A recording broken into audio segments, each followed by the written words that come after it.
necessity for a rooftop system, rooftop solar PV system, it should be protected from the lightning.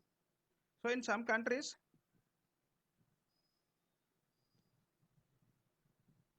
there are rules and regulations. They should be some standards. Based on that standards, you have to provide the rooftop lighting protection system. So next we will discuss grounding is very important.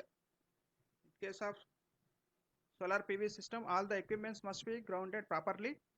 So there are so many advantages of grounding. It provides equipment protection, as well as it protects the human beings also.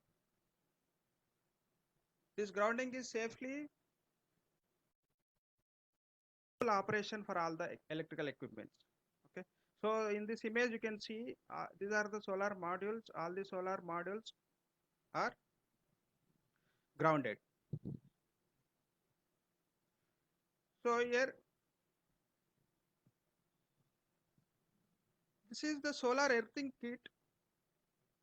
This solar earthing kit, so the function of this steel rod is it has to provide low impedance path to the high currents. That means lightning currents or short circuit currents or fault currents, it should be provided the low impedance path. It is made with solid steel and 18 kiloamperes. So here now I will explain the installation procedure. So first you have to drill a hole of 100 mm to place this rod. Then this is the first step. In the second step you have to remove the outer package and keep that solid rod in this. If your location is dry condition, then you have to pour some water. Then it will maintain some moisture content.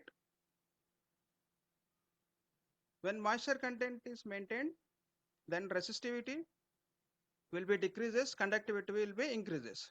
So if it is dry condition, then you have to pour the water. You can add some salt also. Then this is the top of the rod. There you can connect your equipments. When the equipment is connected, in the first session I explained the bus bars. Each solar cell is metallized with thin strips. These are printed on the front side and right side, back side of solar cell. And this is also coated with silver material to increase the conductivity. You can see these horizontal lines and vertical lines. Horizontal lines are called as the fingers and vertical lines are called as the bus bars. Horizontal bus bars of solar modules. You can see this is the 3 bus bar module and this is the 5 bus bar module. What is the advantage with the increasing of bus bars? You can see, you can compare 3 bus bar and 5 bus bar. In case of 3 bus bar, the distance is more, that means length is more. So when the length is more, resistance is increases, conductivity will be decreases.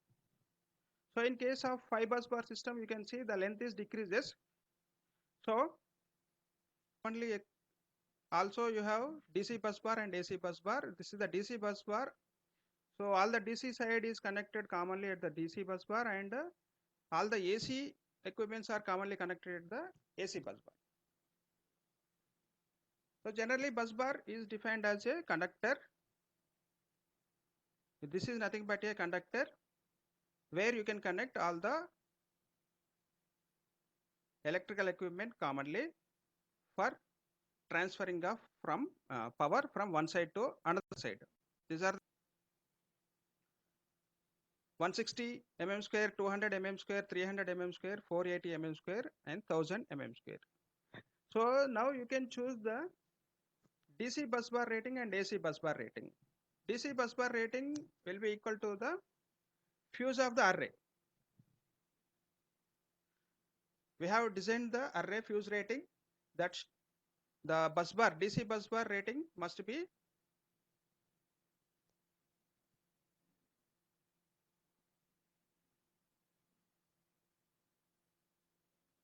next. Selection of AC bus bar. So now here AC bus bar means this one. You can see at the AC bus bar, inverter is connected, and this is 1.25 times of inverter full load ampere plus over current protecting device. The sum of these two values must be less than or equal to 120% of bus rating. I'll tell you. Here two sources are connected at this. One is utility and the inverter. Okay, at this two sources, inverter may be considered as one source and utility is considered another source, and load is connected. In this case, the sum of 125%, sum of these two values, 125% of inverter output current and the rating of overcurrent protecting devices, it must be less than or equal to 120% of bus rating, AC bus bar rating. So here this is the fuse rating and bus bar rating. Up to now we have discussed. Now we will discuss the selection of cable. You can choose the cable sizing based on the maximum current and the maximum voltage drop. So first we will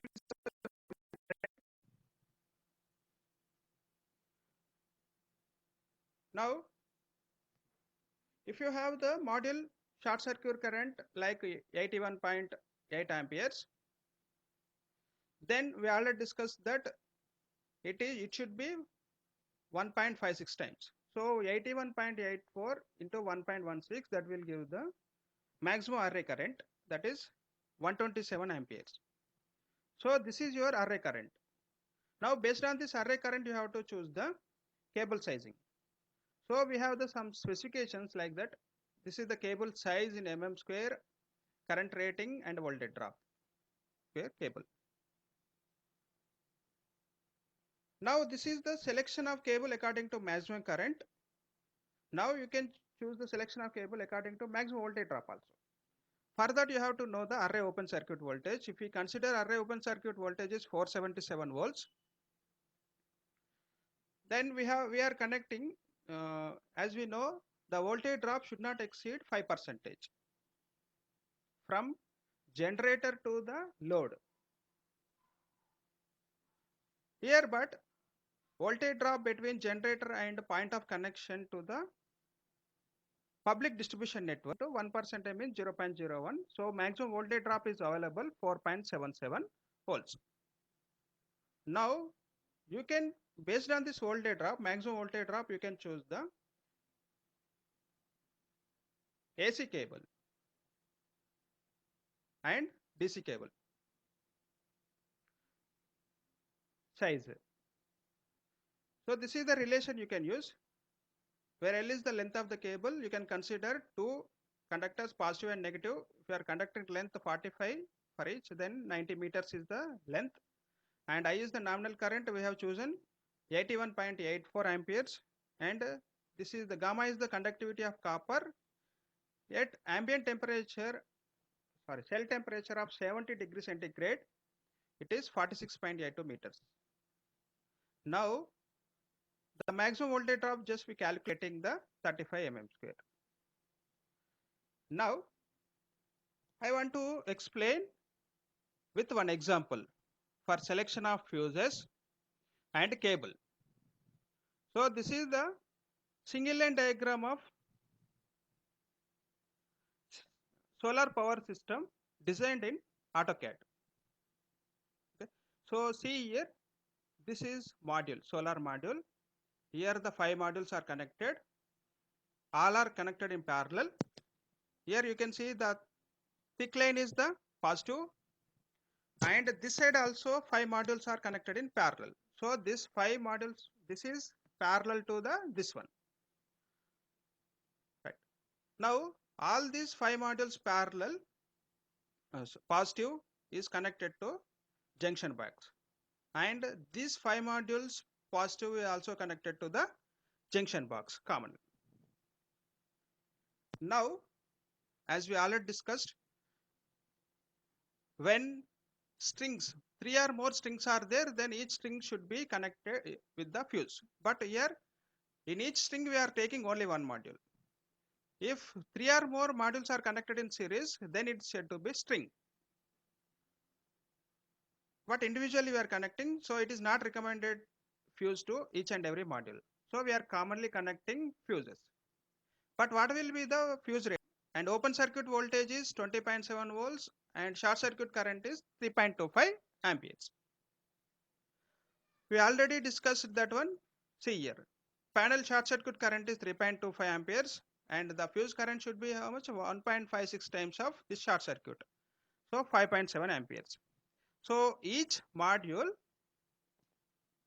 current rating should be 5.7 amperes. And assume that the operating temperature is 68 degree. So always the module temperature is more than the ambient temperature.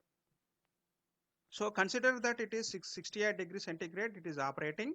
Why? Because the cable sizing and fuse depends on, not only depends on the current rating, it is depends on the temperature is also. So these will be less. Now totally 5 modules are connected. So 5 into 5.07, so totally 25.35 amperes. So what you can choose, 25.35 amperes is not readily available. So more than that is available, that is 30 amperes. Actually we have 25 ampere fuse rating is there, 30 ampere fuse rating is there, but our current rating we have got that 25.35. So you cannot choose 25, you can choose more than that, that is 30 ampere.